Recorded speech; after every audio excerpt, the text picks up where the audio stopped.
अस्सलाम वालेकुम दोस्तों, कीअं आहियो? उम्मीद ठीक ठाक हूंदो। अॼु असां आया आहियूं सूक अल बलद में।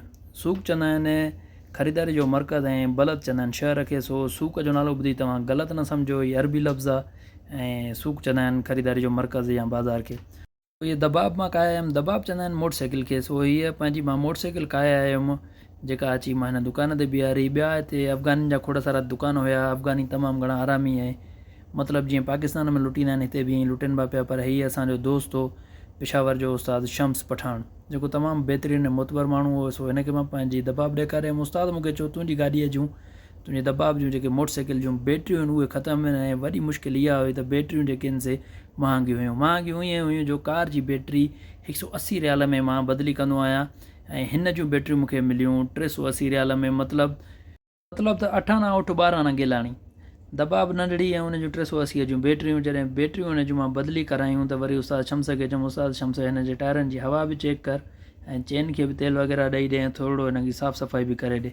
त उस्ताद शम्स इहो पंप खणी आयो ऐं हवा भरणु शुरू कई। त हिकिड़ो टायर त भरिजी वियो, ॿिए टायर में हवा भरिजे ई न। उस्ताद शम्स चयो त इहो पंचर आहे ऐं इन जो टायर खुलंदो। मां चयो बाबा खोल। जॾहिं जो खोलियईं त हेॾो कंडो निकितुसि, तव्हां ॾिसी सघो था। वरी उन कंडे खां पोइ उस्ताद शम्स खिलणु लॻो। उस्ताद शम्स खे चयुमि हाणे असां पंचर चई पंचर न हणंदा आहियूं, हिन जो पंचर न आहे लॻंदो, हिन में टूप बदिली कंदासीं। वरी वॾी मुश्किल इहा त कार जो पंचर असां 5 रियालनि में हणाईंदा आहियूं, त हिन दबाब जो जेको आहे टूप 40 रियालनि जो आहे। वरी बि साॻई ॻाल्हि, 8 आना 8 12 आना गेलाणी। वरी पोइ हिन जो जॾहिं मां टूप बदिली कराए मेंटेनेंस कराए वीआईपी कयुमि त उस्ताद शम्स चयो त हल हाणे भला थोरी ट्राई हणेसि। मां साईं चढ़ी वेठुमि उठ जहिड़ो। मां किवली जहिड़ी मोटरसाइकिल ॾाढो भॼायो सूक अल बलद में, मज़ो वरितुमि। सभु मायूं काका मूंखे ॾिसण पिया त हे बेशरम नंढिड़ो ॿारनि जी मोटरसाइकिल ते छो थो भॼंदो अथे, पर मूंखे त अचे पियो मज़ो। ट्र कयूं भॼाईंदो पहुतांसि। सो मां ट्राई हणी मोटी आयुमि ऐं उस्ताद शम्स खे चयुमि, उस्ताद शम्स मियां वीआईपी कमु थी वियो। मियां मतिलबु 100 बाय 100 जो कमु थी वियो वीआईपी। वरी जॾहिं मां ॻोठु पहुतुमि, मतिलबु मां पंहिंजे घर पहुतुमि, त वरी मुंहिंजी दिलि चयो त थोरो मां हिन खे भॼाए ॾिसां।